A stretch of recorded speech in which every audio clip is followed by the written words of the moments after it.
اعوذ باللہ من الشیطان الرجیم بسم اللہ الرحمن الرحیم الحمد للہ رب العالمین الصلاۃ والسلام علی اشرف الانبیاء والمرسلین سیدنا و نبینا و شفیع ذنوبنا و طبیب نفوسنا و مولانا ابی القاسم محمد اللہم صل علی محمد و آل محمد وعلى اہل بیتہ الطیبین الطاہرین المعصومین المنتخبین المکرمین الذین اذهب اللہ عنہم الرجس وطہرہم تطہیرا اللہم صل علی محمد و آل محمد ورحمۃ اللہ علی آبائہم و اصحابہم وشیعتہم ومحبیہم وموالیہم اجمعین ولعنۃ اللہ علی اعدائہم من یوم عداوتہم الی قیام یوم الدین اما بعد فقد قال علی علیہ السلام من کثرت تجربتہ قلت غرتہ۔ مومنین کرام و ناظرین محترم، جیسا کہ آپ جانتے ہیں کہ ہفتہ وار یہ پروگرام معاشرتی مسائل اور ان کا حل کے حوالے سے آج ہر انسان جو دنیا میں آتا ہے اس کے زندگی کے مراحل کے بارے میں کہ یہ انسان، اس کا بچپن ہے، اس کا لڑکپن ہے، پھر اس کی جوانی ہے، پھر اس کا بڑھاپا۔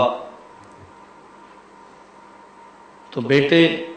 اور بیٹی کے متعلق آپ سن چکے ناظرین۔ آج کے اس معاشرتی حوالے سے جو پروگرام ہے، اس میں ایک نوجوان کے متعلق کہ ایک انسان جب جوانی میں قدم رکھتا ہے تو اس کے لیے کیا کیا مشکلات درپیش ہیں، اس کو کن مشکلات کا سامنا کرنا پڑتا ہے، اور ان مشکلات کو برطرف کرنے کے لیے، ان مشکلات کو اپنی راہ سے ہٹانے کے لیے کیا یہ جوان اکیلا ان تمام مصائب اور شرائط کے ساتھ پنجہ آزمائی کرتا رہے، یا نہیں کچھ اور وسائل ایسے ہونے چاہیے کہ جو اس کو، اس کے مشکلات کو رستے سے ہٹانے میں معاون، مددگار ثابت ہوں، کہ جس کے ذریعے سے آج کا یہ نوجوان جو معاشرے میں عجیب کشمکش میں مبتلا ہے، کہ یہ دہلیز جوانی پہ قدم رکھ چکا ہے، سن بلوغ تک پہنچ چکا ہے۔ اب جب یہ جوان سن بلوغ تک پہنچ چکا، جوانی کی دہلیز پہ قدم رکھ چکا،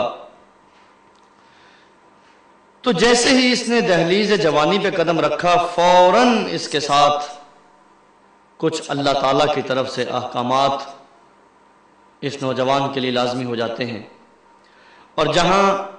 اس رحمان کے احکام ہیں، وہاں اسی انسان کا ازلی دشمن، جسے اب شیطان کہہ لیں، وہ اس انسان کے پیچھے بڑی تگ و دو کے ساتھ، اپنے لاؤ لشکر کے ساتھ اس نوجوان کو اس دینی راستے سے ہٹانے کی کوشش کرتا ہے کہ کسی طریقے سے یہ جوان میرے دام میں آ جائے، جو میں چاہتا ہوں یہ جوان وہی کام انجام دے۔ دوسرے لفظ میں یوں کہا جائے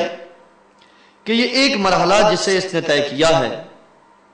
اگر وہ پہلا مرحلہ اس کا آسانی کے ساتھ طے ہو جائے، اپنے اس پہلے مرحلے میں جسے ہم بچپن کا مرحلہ کہتے ہیں، کہ اگر اس نے یہ پہلا مرحلہ بڑے اچھے انداز میں گزار لیا، یعنی یہ کیسے اچھے انداز میں گزر سکتا ہے، تو یقیناً اس کے لیے ہمیں اس کے ماحول، اس کا گھر، ان چیزوں کی طرف دیکھنا پڑے گا کہ اس کا ماحول کیسا ہے، اس کے دوست احباب کیسے ہیں، اور سب سے بڑی بات وہ گود جس میں اس نے تربیت پائی ہے، وہ تربیت گاہ کیسی ہے، اس تربیت گاہ سے نکل کر پھر یہ جب معاشرے میں آتا ہے تو معاشرے میں آ کر پھر اس کا کردار کیا ہے، اس نے معاشرے میں رہ کر اپنے کردار کو، اپنے رفتار کو، اپنے اعمال کو ناظرین کیسے بنانا ہے کہ یہ معاشرے کے ساتھ چل سکے۔ لیکن اس کا یہ مطلب نہیں ہے کہ اکثر یہاں پہ کہتے ہیں کہ خواہی نہ شوی رسوارا ہم رنگ جماعت شو، کہ اگر آپ یہ چاہتے ہو کہ رسوا نہ ہو تو یقیناً خواہی نہ شوی رسوا ہم رنگ جماعت شو، یہ فارسی کا بڑا مشہور مقولہ ہے کہ اگر انسان رسوا نہ ہونا چاہتا ہو تو وہ معاشرے کے ساتھ جیسا معاشرہ ہے ویسا ہو جائے۔ نہیں، بالکل نہیں، اس لیے کہ معاشرے میں تو طرح طرح کے بگاڑ ہیں جو اس کو تباہی کی طرف لے جانے والے ہیں۔ اس کو سنوارنے کے لیے، اس کی شخصیت کو بنانے کے لیے جو عوامل معاشرے میں ہونے چاہیے وہ بڑے کم نظر آتے ہیں۔ لہذا کیسے یہ انسان، یہ جوان جو اپنے بچپن کو گزار کر جب یہ اس معاشرے میں آ گیا ہے اور معاشرے میں ایک دوسرے کے ساتھ یہ زندگی گزارنا شروع کر دی ہے اس نے، اور اس عظیم مرحلے پہ آ گیا ہے کہ اللہ کی طرف سے کچھ احکامات اس کے لیے آ گئے ہیں، تو اب اس کو کیا کرنا چاہیے؟ کیا جیسے معاشرہ ہے ویسے چلتے رہنا چاہیے، یا نہیں اس سے بڑھ کر معاشرے سے ہٹ کر معاشرے کے ساتھ بھی چلے، لیکن اپنی راہ کو معین کرنے کے لیے کہ وہ کون سی راہیں ہیں کہ جو اس کو سعادت اور عروج اور تکامل تک پہنچا سکتی ہیں، کہ جو اس انسان کا اصلی ہدف ہے، اس ہدف تک پہنچنے کے لیے وہ کون سی مشکلات ہیں کہ جو اس کو درپیش آ سکتی ہیں۔ ہم سب سے پہلے یہ دیکھیں کہ یہ جوان جو معاشرے میں آیا ہے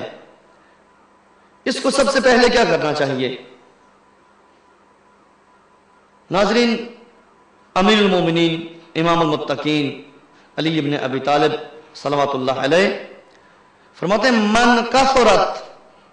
تجربتہ قلت غرتہ، یا غرتہ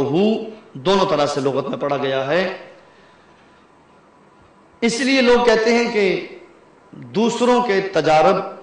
دوسروں کے تجربوں، جو دوسرے نے تجربات کیے ہیں ان سے فائدہ اٹھایا جائے۔ یہ جوان جو معاشرے میں آیا ہے اس کو دوسروں کے تجربوں سے فائدہ اٹھانا چاہیے۔ یعنی کیا مطلب؟ جو اس سے پہلے ان لمحات سے گزر گئے ہیں، اس عرصہ جوانی سے گزر گئے ہیں،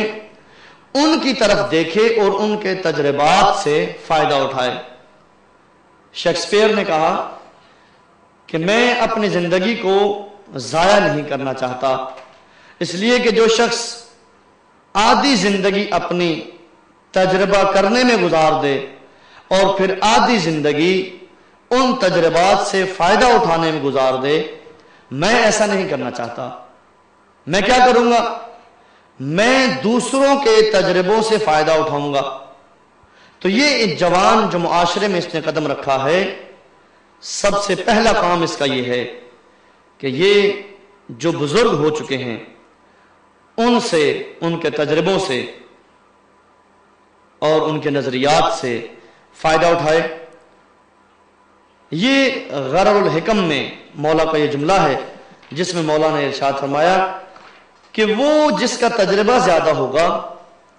یقیناً وہ بہت کم نقصان سے دوچار ہوگا، غفلت اس کی بہت کم ہوگی۔ مرد ہو یا عورت، جوان ہو یا بوڑھا، یونیورسٹی میں پڑھنے والا ہو یا کسی کارخانے میں کام کرنے والا نوجوان، اپنی زندگی کے معاملات میں صحیح راہ کو اختیار کرنا یہ صرف اسی صورت میں ہو سکتا ہے کہ انسان سب سے پہلے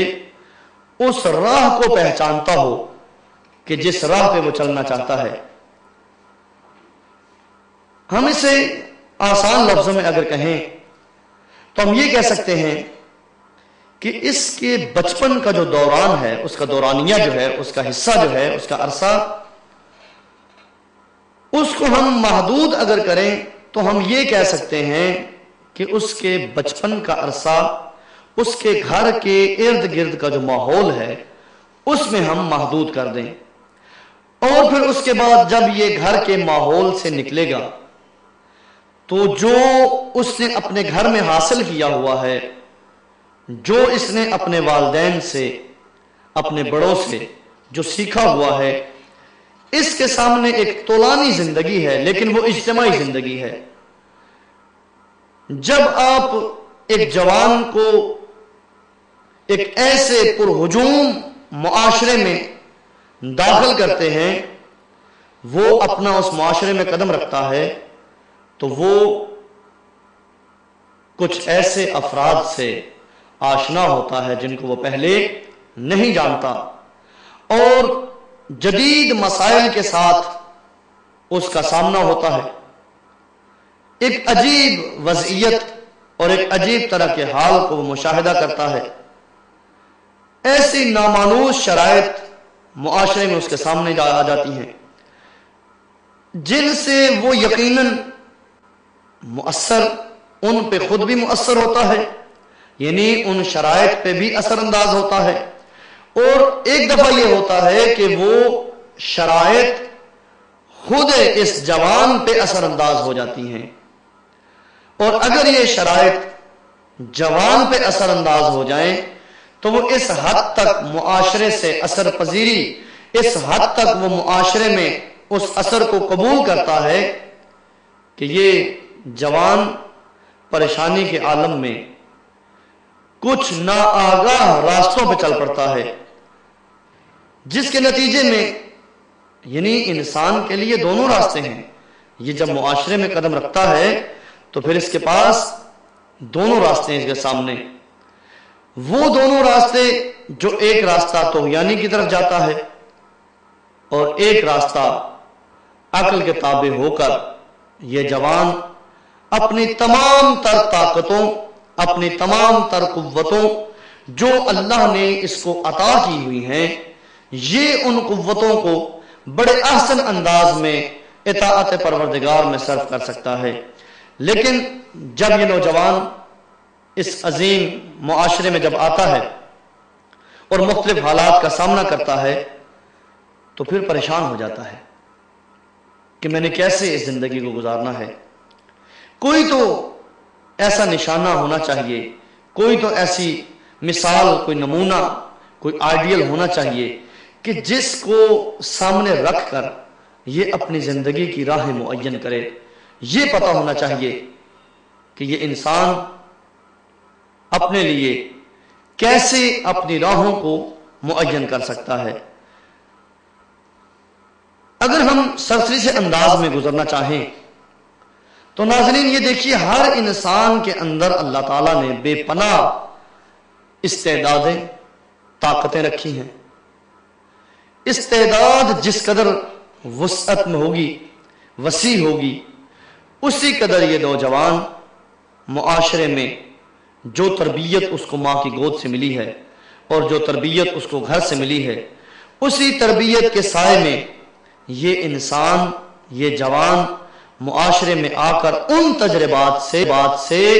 کہ جو اس کو پہلے بزرگ بتا چکے ہیں، بڑے بتا چکے ہیں، ان کے سائے میں چلتے ہوئے یہ اپنی زندگی کو بہتر گزار سکتا ہے۔ اگر آگے ہم چل کے دیکھیں تو اس جوان کا دوسرا وظیفہ، دوسری اس کی تکلیف یہ ہے کہ یہ انسان اپنے وظیفے کو پہچانے کہ اس نے کرنا کیا ہے۔ سب سے پہلے اس کو اپنی پہچان ہونی چاہیے کہ میں نے کیا کرنا ہے، میرے دنیا میں آنے کا ہدف کیا ہے۔ جب اس کو یہ پتہ چل جائے کہ میرا دنیا میں آنے کا ہدف کیا ہے تو پھر یہ انسان، یعنی دوسرے لفظوں میں یوں کہا جائے کہ یہ انسان جب جوانی کی دہلیز پہ قدم رکھتا ہے تو کچھ سوالات ہیں جو اس کے ذہن کو مسلسل پریشان کرتے ہیں۔ وہ سوال کیا ہیں؟ اگر ہم یہ دیکھیں کہ وہ کون سے سوالات ہیں، سب سے پہلی بات یہ جوان دیکھتا ہے کہ اس کائنات میں آنے میں نہ تو میرا اپنا اختیار ہے اور نہ میرا اس کائنات میں رہنے میں اپنا اختیار ہے اور نہ میرا اس جانے میں میرا اپنا اختیار ہے۔ خوب جب یہ پتا ہے کہ یہ انسان کہاں سے آیا ہے اور آیا اس کے آنے کا کوئی ہدف ہے یا ایسے ہی بس یہ انسان آیا اور آ کر اس نے دنیا میں چند دن گزارنے ہیں اور گزارنے کے بعد اس دنیا سے چلے جانا ہے، تو یقیناً ہمیں یہ دیکھنا ہے کہ اگر یہ معاشرے میں آ کر اپنی زندگی کی راہوں کو گزارنے کے لیے ایسے دوستوں کا انتخاب کر لے کہ جو اس کو اس کی زندگی گزارنے میں معاون، مددگار ثابت ہوں، تو پھر یہ کہا جا سکتا ہے کہ یہ انسان ایسا کامیاب نوجوان ہے، ایسا کہ جس کے دوست اگر برے نکل آئیں تو ہمیشہ یقیناً اس کو برائی کی طرف لے کے جائیں گے، جس کا نتیجہ یہ ہوگا کہ وہ اپنے صحیح راستے سے جیسے ہی صحیح راستے سے ہٹے گا، فوراً وہ شیطان جو انسان کا ازلی دشمن ہے وہ پہلے سے اس کی طاق میں بیٹھا ہوا ہے، اور جب طاق میں بیٹھا ہوا ہے تو یقیناً اس کو وہ اپنی گرفت میں لے گا، اور جب اپنی گرفت میں لے گا تو پھر انسان کی تباہی و بربادی شروع ہو جائے گی۔ ہم دیکھتے ہیں کہ معاشرے میں انسان مشکلات کے سامنے اس قدر پریشان نظر آتے ہیں، لیکن وہ ان مشکلات کے درمیان مقابلہ نہیں کرنا چاہتے، وہ ان مشکلات سے فرار کی راہیں تلاش کرتے ہیں کہ کسی طریقے سے کوئی ایسی راہ مل جائے کہ جس کی وجہ سے ہم ان تمام مشکلات سے دور ہو جائیں اور یہ مشکلات خود بخود ہمارے لیے حل ہو جائیں۔ لیکن مشکلات ایسے حل نہیں ہوتی، بھاگنے سے مشکلات حل نہیں ہوتی۔ آج کا نوجوان جس سے کئی طرح کی مشکلات کا سامنا ہے، اپنی تمام زندگی اس نے گزارنی ہے اور اس کے لیے لازم ہے کہ وہ اپنی راہوں کو معین کرے۔ جس قدر وہ اپنی راہوں کو معین کر لے گا، اگر تو وہ اس کا دوست، اس کے رفقا اچھے ہیں تو اس کا راستہ بھی تکامل کی طرف ہوگا، لیکن اگر اس کے رفقا اور اس کے دوست اچھے نہیں ہیں، اب یہاں پہ مولا امیر علی ابن ابی طالب علیہ السلام سے وہ حدیث ذہن میں آتی ہے کہ انسان کی خوشبختی اور بدبختی ہو سکتا ہے کہ ایک عامل اس کے اصحاب، اس کے رفقا وہ بن جائیں۔ علیکہ، مولا فرماتے ہیں علیکہ بمجالست اصحاب التجارب، کہ اے نوجوان اگر تو یہ چاہتا ہے کہ تو معاشرے میں ایسی زندگی گزارے تو پھر تیرے لیے لازم ہے کہ اپنے لیے تو ان افراد کا انتخاب کر کہ جو تجھے صحیح راہیں دکھائیں اور صحیح راستوں کی طرف تجھے معین کر سکیں۔ مولا یہاں پہ یہی فرماتے ہیں علیکہ بمجالست اصحاب التجارب فإنہا تقوم علیہم، مولا فرماتے ہیں کہ اگر تو مجالست اختیار کرنا چاہتا ہے، یعنی ہم نشین کسی کو بنانا چاہتا ہے، تو ہم نشین بنانے کے لیے لازم ہے کہ تو ایسے افراد کا انتخاب کر کہ جو صاحب تجربہ ہو۔ تو اپنی زندگی کو تجربوں کی بھیٹ نہ چڑھا دے، بلکہ تو اپنی زندگی میں ان کے تجربوں سے فائدہ اٹھا، اس لیے کہ جب تو ان کے تجربوں سے فائدہ اٹھائے گا تو یقیناً تیری وہ عرصہ، وہ حیات، وہ ضائع نہ ہوگا، بلکہ تو اپنی زندگی کا حاصل یقیناً ان تجربات کی روشنی میں حاصل کر سکتا ہے۔ فَإِنَّهَا تُقَوِّمُ عَلَيْهِمْ، یہاں پر اگر ہم دیکھیں کہ ان کی زندگی کا متاع حیات جسے کہتے ہیں آپ، ان کی زندگی کا جو اثاثہ ہے وہ ان کے بیش بہا تجربے ہیں کہ جن کو دیکھ کر یہ انسان اپنی راہوں کو یہ جوان معین کر سکتا ہے۔ دوسرے لفظوں میں یوں کہا جائے کہ اگر ہم دوسرا عامل تلاش کریں اور اس پہ آ کر تھوڑی سی اگر ہم گفتگو کریں، اللہ تعالیٰ نے انسان کو جو ذہن عطا کیا ہے، جو ہوش عطا کی ہے، یہ انسان کے معاشرے میں کامیاب زندگی گزارنے کا ایک عامل ہے کہ جو تمام زندگی میں اگر یہ اس ہوش، اس لیے کہتے ہیں نا کہ جوش کافی نہیں، بلکہ جوش کے ساتھ ساتھ انسان کو ہوش سے بھی کام لینا چاہیے۔ اگر انسان یہ چاہتا ہے کہ وہ ترقی کرے اور یہ نوجوان معاشرے میں آ کر اپنی زندگی کو ترقی کی راہوں پہ گامزن کر دے، تو اس کے لیے لازم ہے کہ یہ انسان اپنے ہوش، اپنی ذکاوت، اپنی ذہانت اور اپنی فطانت سے اس قدر فائدہ اٹھائے، یعنی یہ فائدہ تب اٹھایا جا سکتا ہے کہ جب یہ انسان دوسروں کے تجربات سے فائدہ اٹھائے۔ یہاں پر پھر مجھے مولا امیر المومنین امام المتقین حضرت علی بن ابی طالب علیہ السلام سے وہ جو مشہور معروف ان کا جملہ ہے کہ التجارب لا تنقضی والعاقل منها فی زیادۃ، مولا فرماتے ہیں کہ انسان کے تجربے ختم نہیں ہونے والے، لا تنقضی، یہ ختم نہیں ہو سکتے، اور انسان کی معلومات، انسان عاقل جو صاحب عقل ہے، جو عقل رکھتا ہے، اس لیے کہ اگر وہ اپنے اس بدن پر عقل کی حکومت کو نہیں تسلیم کرواتا تو وہ مغلوب ہو چکا ہے ہوا و ہوس کے ساتھ،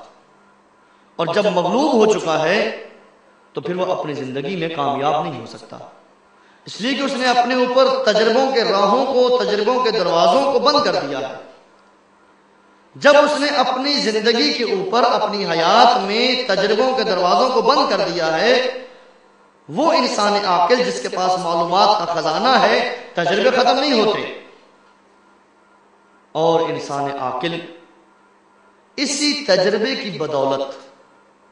اپنی زندگی کے وسائل کو اور مزید بڑھاتا چلا جاتا ہے۔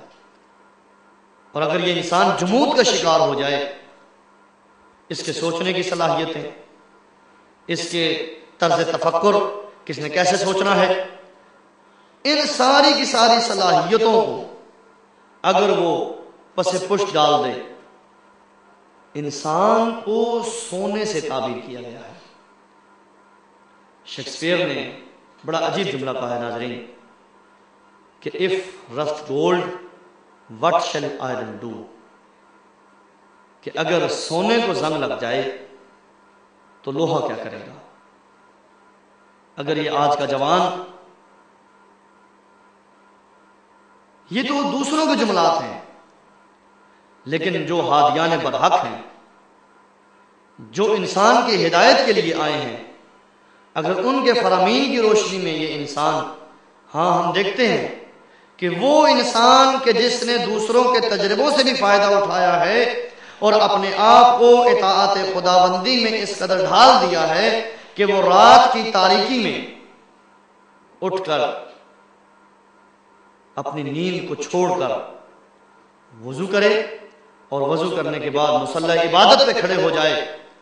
مصلی عبادت پہ کھڑے ہو کر جب وہ ایک مرتبہ کہتا ہے اللہ اکبر، تو خداوند متعال فرشتوں پہ فخر و مباحات کرتا ہے کہ دیکھو یہ میرا جوان، یہ میرا بندہ اپنی نیند کو چھوڑ کر مجھ اللہ کی اطاعت اور مجھ اللہ کی عبادت کے لیے حاضر ہو گیا ہے. یہ اسی صورت میں ہو سکتا ہے کہ جب انسان اپنی زندگی کی راہ کو معین کر لے،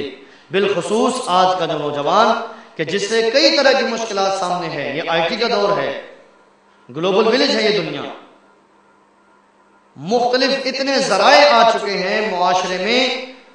جو انسان کے اس نوجوان کے، آج کے نوجوان کے بگاڑ میں اس قدر معاون ثابت ہیں کہ 100% اس کو بگاڑنے میں اس کے ساتھ ساتھ چل رہے ہیں. لیکن یہی وسائل اس نوجوان کی ترقی کا زینہ بن سکتے ہیں. التجارب لا تنقضی والعاقل منها فی زیادت. مولا فرماتے ہیں انسان کے تجربات کو اختتام نہیں ہے، لیکن ہاں اگر انسان عاقل ہو اور اپنی عقل کو اس انداز میں ڈھال لے کہ اس کی چاہت کوئی چاہت نہ رہے، جیسے امر الہی ہو ویسے اس کے شب و روز بسر ہوں، ہر طرح سے وہ اس انداز میں آ جائے کہ اس کے گھر والے، اس کی ماں اس کے لیے ایسی دعائیں کرتی نظر آئے. ہاں ہمیں روایات میں نظر آتا ہے کہ ایک جوان جس نے اس انداز میں خدمت کی ہے، معاشرے میں رہ کر اپنے پیشے کو بھی اپنا کام بھی کیا ہے اور کام کے ساتھ ساتھ ایک ایسی عظیم خدمت بھی انجام دی ہے کہ وہ ماں کہ جس سے اس نے جنم لیا ہے وہ اس کے لیے ایسی دعائیں کرتی ہے. یقیناً آپ کے ذہنوں میں ناظرین وہ واقعہ آ چکا ہوگا کہ جس کی طرف میں اشارہ کرنا چاہتا ہوں. وہ نوجوان جناب موسیٰ نے پوچھا اے بار الہ مجھے یہ تو بتا دے کہ جنت میں میرا ہمسایہ کون ہوگا. ایک دن پوچھا، دوسرے دن پوچھا، اللہ کی طرف سے وحی آئی کہ فلاں آبادی میں چلے جاؤ، فلاں نوجوان ہے، قصاب ہے، وہ تمہارا جنت میں تمہارا پڑوسی ہے. آپ اندازہ لگائیے کہ اس نوجوان نے یقیناً اپنی زندگی کی راہوں کو معین کیا ہے اور اس انداز میں معین کیا ہے کہ اللہ نے اس نوجوان کو نبی کا پڑوسی بنا دیا ہے، نبی کا ہمسایہ بنا دیا ہے. جنت میں جنت کا مقام اس کو نبی کے ساتھ دے دیا ہے. اگر ہم تلاش کریں کہ وہ کون سی چیزیں ہیں کہ جو انسان کو، جو اس نوجوان کو اس مقام اور اس مرتبے پہ لے گئی ہیں، تو یقیناً یہ اس کی عقل ہے کہ اس کی عقل نے یہ کہا. ہاں واقعہ بہت طولانی ہے ناظرین، لیکن اختصار کے ساتھ میں صرف یہی بیان کرنا چاہوں گا کہ جناب موسیٰ چلے، وادی سے نکلے اور اس محلے میں آ گئے. محلے میں آ کے اس قصاب کی دکان پہ بیٹھ گئے کہ دیکھتے ہیں اب یہ کون سا ایسا کام انجام دیتا ہے. یقیناً کوئی تو ایسا کام سر انجام دے گا یہ کہ جس کی بنا پر اللہ نے اس کو میرا پڑوسی بنایا ہے. اب جناب موسیٰ انتظار میں ہے، سارا دن وہ گوشت کاٹتا ہے، بیچ رہا ہے. جناب موسیٰ دیکھتے ہیں کہ کوئی ایسا کام اس نے انجام نہیں دیا، ایسا قابل قدر کام انجام نہیں دیا کہ جس کی وجہ سے اللہ نے اسے میرا پڑوسی بنایا ہے. شام ہو گئی، اس نے اپنی دکان بند کی. جناب موسیٰ نے اپنے دل میں سوچا کیوں نہ اس کا مہمان بنوں، تاکہ پتہ تو چلے کہ آخر کون سی وہ چیز ہے، وہ کون سے عوامل ہیں، وہ کون سی راہیں ہیں کہ جس راہ پہ چل کر یہ انسان ایسی راہ پہ چلا ہے کہ اس کو جنت میں میرا پڑوسی بنا دیا ہے۔ موسیٰ گئے اس کے پاس، جناب موسیٰ علیہ السلام نے فوراً کہا کہ نوجوان میں یہاں پہ پردیسی ہوں، رہنے کے لیے جگہ نہیں۔ کہا چلیے میرے ساتھ، نوجوان نے ساتھ دیا۔ اب ایک کمرے میں جا کر جناب موسیٰ کو بٹھا دیا، دوسرے کمرے میں جاتا ہے، کبھی آتا ہے، کبھی جاتا ہے، کبھی آتا ہے، کبھی جاتا ہے۔ رات اسی طرح گزر گئی۔ جب رات گزر گئی، جناب موسیٰ دیکھتے رہے کہ کوئی تو ایسا اس کا نیک کام انجام اس نے دینا ہوگا یا دیا ہے کہ جس کی بنا پر یہ میرا جنت میں پڑوسی ہے۔ رات ساری گزر گئی، صبح کو پھر وہ دیکھا کہ پھر اس کمرے میں گیا ہے۔ آخر جناب موسیٰ کو تجسس ہوا کہ پوچھوں تو صحیح۔ وہ جوان جب آیا تو جناب موسیٰ اس سے پوچھتے ہیں کہ اے نوجوان، ایسا کون سا کام ہے کہ تو بار بار اس کمرے میں جاتا ہے؟ تو اس وقت فوراً وہ نوجوان کہتا ہے کہ اے اجنبی، یہ ساتھ والے کمرے میں میری ماں ہے جو نابینا ہے، جس کے ہاتھ پاؤں نہیں، جو چل نہیں سکتی، جو کچھ کھا نہیں سکتی۔ یعنی اس نوجوان نے اپنی زندگی کی راہ کو معین کر دیا ہے کہ میں نے اپنی ماں کی خدمت کرنی ہے۔ ایسا صاحب عقل نوجوان کہ کسب و معاش بھی کر رہا ہے، معاشرے میں زندگی بھی گزار رہا ہے، اور اس کے ساتھ ساتھ وہ عظیم نعمت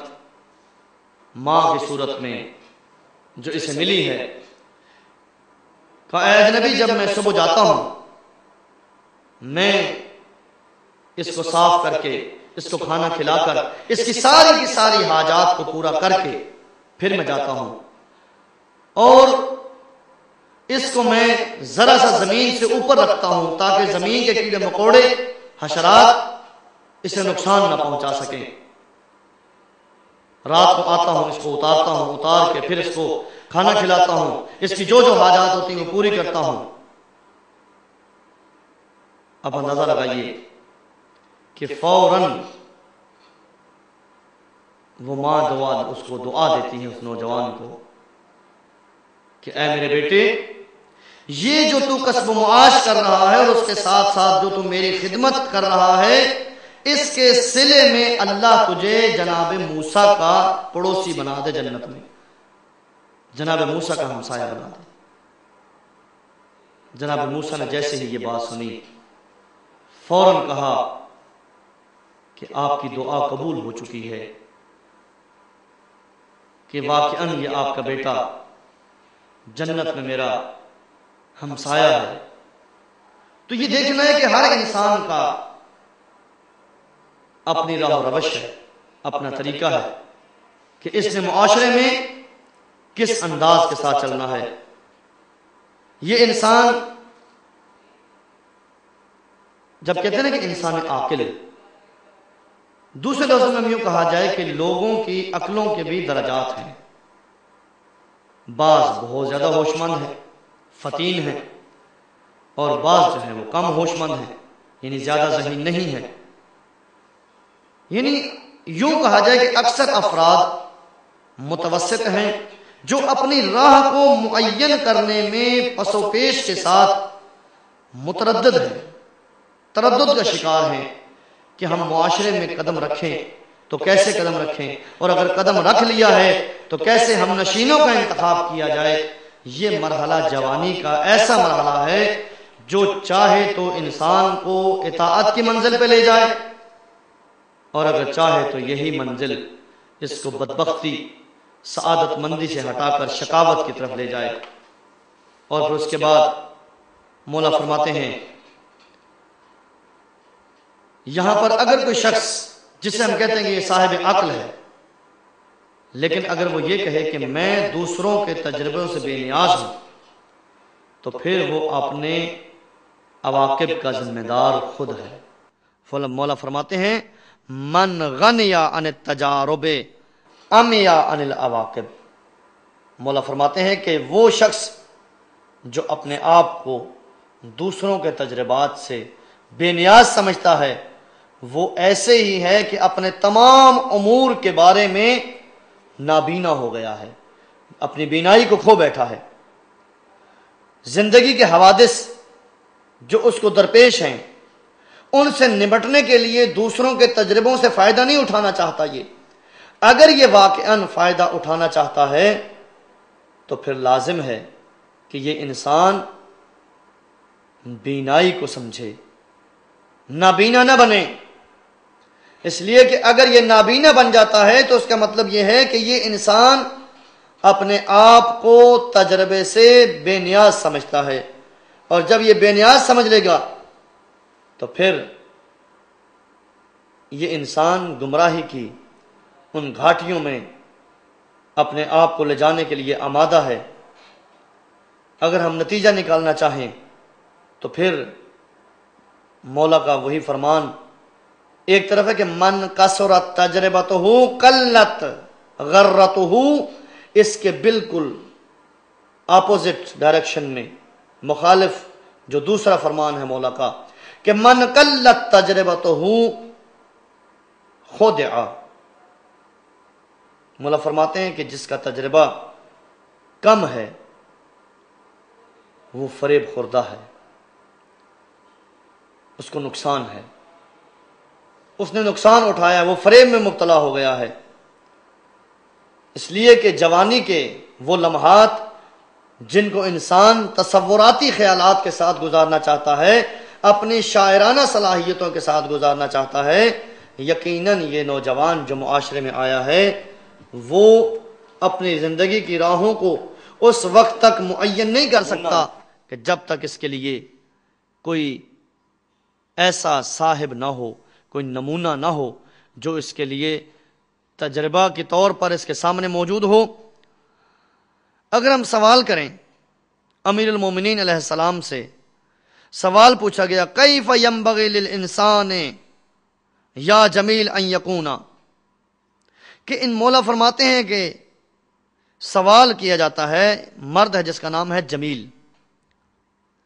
جمیل نے مولا سے یہ سوال کیا، بلکہ یوں کہا جائے کہ جب مولا جنگ نہروان سے واپس آ رہے ہیں تو مولا سے جمیل نے سوال کیا۔ سوال کیا ہے؟ کیف ینبغی للانسان یا جمیل ان یکون، مولا فرماتے ہیں جمیل تو کیا سوچتا ہے انسان کو کیسا ہونا چاہیے؟ قال یجب ان یکون قلیل الصدیق کثیر العدو، عجیب بات ہے مولا کا یہ جملہ۔ مولا نے جواب میں کہا اس کے یجب ان یکون قلیل الصدیق، دوست کم ہوں، کثیر العدو، دشمن زیادہ ہوں۔ وقال ابدعت یا جمیل، کہتا تو سمجھ گیا ہے کیا پہلے اس سے پہلے ایسی بات تو نے سنی ہے کہ دوست کم ہو؟ ہر شخص یہ کہتا ہے کہ میرے دوست زیادہ ہوں، دشمن میں کسی کو نہ بناؤں، لیکن مولا فرماتے ہیں قلیل الصدیق، دوست کم ہوں۔ فقد اجمع الناس على کثرت الاصدقاء اولا، فقال ليس الامر على ما ظنوا فان الاصدقاء اذا كلفوا سعى في حاجه، اس کا اگر ترجمہ کیا جائے تو ناظرین مولا یہ فرماتے ہیں کہ لوگ اس نظریے پر متفق ہیں، اکثر لوگ یہ کہتے ہیں کہ دوستوں کو زیادہ ہونا چاہیے نہ کہ دشمنوں کو۔ کہ مولا بات تو ایسی ہی ہے، سب لوگ یہی کہتے ہیں کہ دوست زیادہ ہونے چاہیے، دشمن کم ہونے چاہیے، آپ اس کی وضاحت فرمائیں۔ مولا فرماتے ہیں فقال لیس الامر علی ما ظنوا، ایسا نہیں ہے کہ جیسا لوگ سمجھتے ہیں. جب کسی انسان کو کسی دوسرے کے لیے تکلیف ہو، کلفت میں پڑ جائے، وہ اذا کلف الصافی حاجت لم ينهضوا بما كما يجب وينبغي والمثل فيه من کثرت الملاحین غرقت السفینہ. یہاں پر مولا فرماتے ہیں کہ لازم ہے کہ جس وقت انسان کسی کی حاجت کو انجام دینے کے لیے اس کے در پہ ہو جاتا ہے تو پھر اس کو یہ نہیں دیکھنا چاہیے کہ اس کا نتیجہ کیا ہوگا. اس کا کام ہے وظیفہ، اپنے وظیفے کو انجام دینا. جب اس نے وظیفہ انجام دے دیا ہے، اب نتیجے پہ غور نہیں کرنا چاہیے کہ اس کا نتیجہ کیا ہوگا، اس لیے کہ نتیجہ خدا کے ہاتھ میں ہے. اس کے بعد مولا فرماتے ہیں کہ بے شک تم، کہتے ہیں کہ اگر ایک کشتی کے ملاح، جو کشتی چلانے والے ہیں ملاح، وہ زیادہ ہو جائیں تو اس کشتی کے غرق ہونے کا سبب وہی ملاح بن جاتا ہے. پس اگر ایک شخص جس کے دوست زیادہ ہیں، اگر اس کے دوست زیادہ ہیں تو یہی اس کے دوست، یہی اس کے رفقا اس کی بدبختی کا موجب بن جاتے ہیں. مولا فرماتے ہیں یہ جو کہتے ہیں کہ صحیح ہے، میں نے آزمائش کی ہے. فما منفعت کثرت الاعداء قال ان الاعداء اذا كثروا يكون الانسان ابدا متحرزا متحفظا.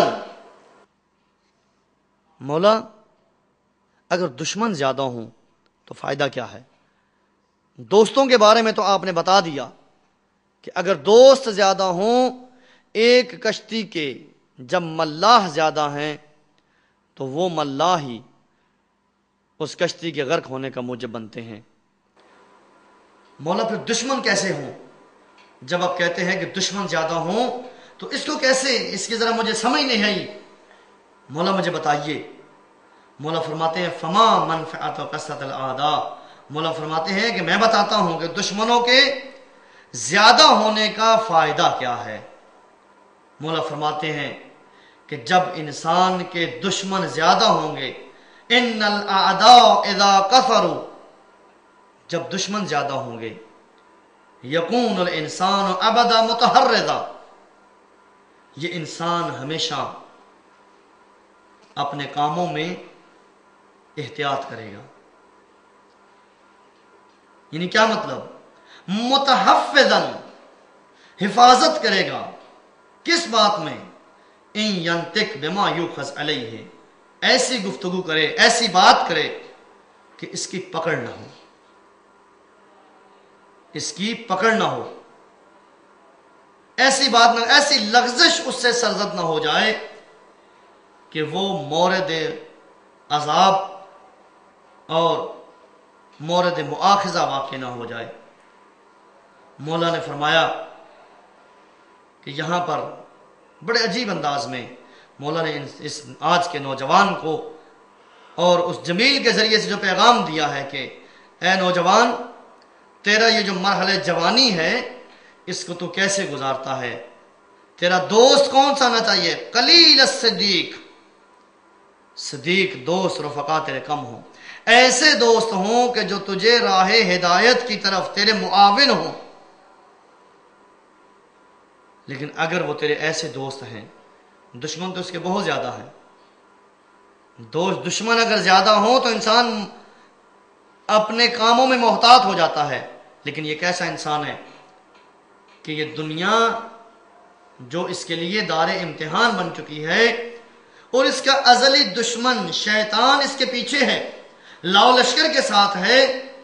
اس کو معاشرے میں بھیج دیا ہے. جب معاشرے میں چلا گیا ہے تو معاشرے میں جب اس نے جانا ہے، مجھے وہ امام جعفر صادق علیہ السلام کی وہ بات اور وہ فرمان اور وہ حکایت کہ جو ان کے سامنے بیان کی گئی، جو منسوب کی جاتی ہے کہ ایک شخص نے خواب میں دیکھا، نوجوان ہے، خواب دیکھتا ہے کہ میں دوڑ رہا ہوں صحرا میں، اور میرے پیچھے ایک عجیب و غریب جانور جو لگا ہوا ہے، جو مجھے پکڑنا چاہتا ہے، جو مجھے میرا خاتمہ کرنا چاہتا ہے۔ بھاگ رہا ہے یہ انسان بھاگ رہا ہے، اور وہ حیوان اس کے پیچھے ہے۔ یہ کیا دیکھتا ہے کہ سامنے ایک کنواں نظر آتا ہے، یہ جیسے ہی اس میں جھانکتا ہے تو کنویں میں پانی کی بجائے سانپ اور بچھو ہے۔ اب پیچھے دیکھے تو وہ جانور، اور اگر کنویں میں دیکھتا ہے تو وہ سانپوں اور بچھوؤں سے بھرا ہوا کنواں۔ اتنے میں دیکھتا ہے کہ ایک درخت ہے جس کی شاخیں کنویں میں لٹک رہی ہیں۔ یہ نوجوان فوراً اس درخت کی شاخوں سے لپک جاتا ہے۔ جیسے ہی یہ اس درخت کی شاخ سے لپکتا ہے، دیکھتا ہے کہ اس درخت کی جڑ کو 2 چوہے کاٹ رہے ہیں، ایک کا رنگ سیاہ ہے، ایک کا رنگ سفید ہے۔ اب یہ پریشان کہ نیچے دیکھے تو موت، پیچھے دیکھے تو موت، اور یہ جس کا سہارا لیے ہوئے ہے اس کی جڑوں کو کاٹ رہے ہیں۔ اتنے میں اس درخت کے پتوں سے، ٹہنیوں سے دیکھتا ہے کہ شہد لگی ہوئی ہے، اور وہ شہد کا ایک قطرہ اس قدر اس کے دہن میں جب گیا ہے، اس کے منہ میں گیا ہے، تو یہ اس کی مٹھاس سے اس قدر غافل ہو گیا ہے کہ نہ اسے اس نیچے کے کنویں کا خطرہ محسوس ہو رہا ہے، اور نہ اس کو وہ درخت کے کٹنے کا خطرہ محسوس ہو رہا ہے، اور نہ وہ حیوان جو اس کے پیچھے لگا ہوا ہے اس کا خطرہ محسوس ہو رہا ہے۔ فرمایا مولا مجھے بتائیے، بات کو سمیٹوں۔ کہا یہ جو تیرے پیچھے ہے یہ ملک الموت ہے، اور جو کنواں دیکھا ہے یہ تیری قبر ہے، اور یہ جو درخت دیکھا ہے یہ تیری زندگی ہے جسے شب و روز گزار رہے ہیں، اور وہ جو شہد ہے وہ دنیاوی لذتیں ہیں۔ ان دنیاوی لذتوں میں کھو کر یہ انسان قبر کو بھی بھول گیا اور ملک الموت کو بھی بھول گیا، شب و روز کو بھی بھول گیا کہ اللہ نے جو اسے شب و روز عطا کیے ہیں، یہ ان شب و روز کو کس کی اطاعت میں گزارے، کیسے گزارے۔ تو ناظرین، یہ آج کا نوجوان جس نے معاشرے میں قدم رکھنا ہے، اس کے لیے لازم ہے کہ دوسروں کے تجربات سے فائدہ اٹھائے، اپنی زندگی کو معرض تجربات میں قرار نہ دے۔ بار الہ تجھے واسطہ محمد و آل محمد کا تو رحیم و کریم ہے، ہماری اس عبادت کو اپنی بارگاہ میں قبول و منظور فرما۔ وہ ناظرین جو گھروں میں اس پروگرام کو دیکھ رہے ہیں، پروردگارہ تجھے واسطہ محمد و آل محمد کا ان تمام ناظرین کے شرعی حاجات کو پورا فرما، اور ہمیں اپنی زندگیوں کو فرامین اہل بیت کے مطابق بسر کرنے کی توفیق عطا فرما، اور پروردگار تجھے واسطہ محمد و آل محمد کا ہم سب کے گناہان کبیر و صغیرہ کو معاف فرما۔ یا الہ العالمین، تجھے واسطہ محمد و آل محمد کا، تجھے واسطہ اپنی عزت و جلال کا حجت دوراں امام زمان عجل اللہ تعالی فرجہ الشریف کے ظہور پر نور میں تعجیل فرما، ان کے قلب نازنین کو ہم سے راضی و خوشنود فرما، ہمیں ان کے آوان و انصار میں شمار فرما۔ ربنا تقبل منا انک انت السمیع العلیم بجاہ محمد و اطرتہ طاہرین، اللہم صلی علی محمد۔